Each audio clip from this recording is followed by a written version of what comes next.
আজ আমরা সঙ্গে পেয়েছি নেয়াচার্য ডক্টর গঙ্গাধর কর মহাশয়কে। মহাশয় বিভিন্ন সময়ে বিভিন্ন বিশ্ববিদ্যালয়ে মহাবিদ্যালয়ে অধ্যাপনা করেছেন এবং অনেক পুস্তক রচনা করেছেন, সেটা শব্দশাস্ত্রের উপরে বা ভারতীয় শাস্ত্রের উপরে এবং ন্যায়শাস্ত্রের উপরে। তো মহাশয়ের কাছে জানবো যে বর্তমান যে সময়ের মধ্যে দিয়ে আমরা যাচ্ছি সেই সময়টা একটা টালমাটাল পরিস্থিতি।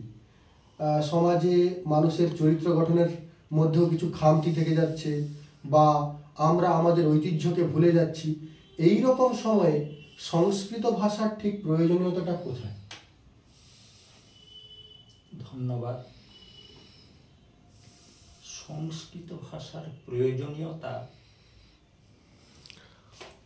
আগে যেমন ছিল এখনো আছে এবং ভবিষ্যতে আরও অধিক মাত্রায় থাকবে বলে আমি মনে করি। সংস্কৃত ভাষা নিছক কেবল ভাষাই নয়, এক বলা যেতে পারে সংস্কৃত ভাষা ভারতবর্ষ সমার্থক। ভারতের সভ্যতা ও সংস্কৃতি অঙ্গাঙ্গিভাবে জড়িয়ে আছে সংস্কৃত ভাষায়। সংস্কৃত ভাষায় আমরা যদি সংস্কৃত হই, আমরা একজন সম্পূর্ণ মানুষ হয়ে উঠব।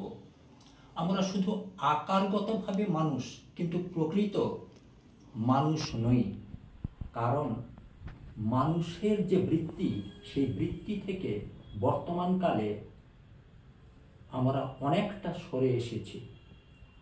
এখন পাশ্চাত্যের অনুকরণে আমরা কম বেশি সবাই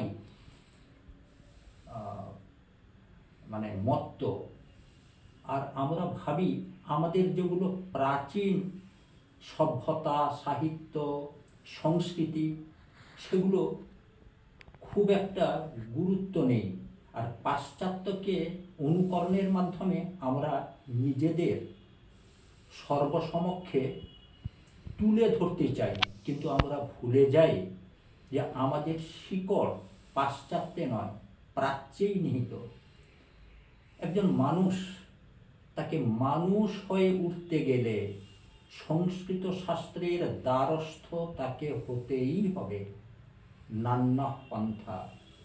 কারণ সংস্কৃত শাস্ত্র আমাদের কেবল মানুষ হতে শেখায় না, আমাদের চরিত্র গঠনে, আমাদের বুদ্ধি বৃত্তির বিকাশে, আমাদের অন্তর্নিহিত শক্তির বিকাশে এবং সর্বোপরি অধ্যাত্ম জ্ঞানের উন্মেষ ঘটাতে সংস্কৃত ভাষার জুড়ি মেলা ভার।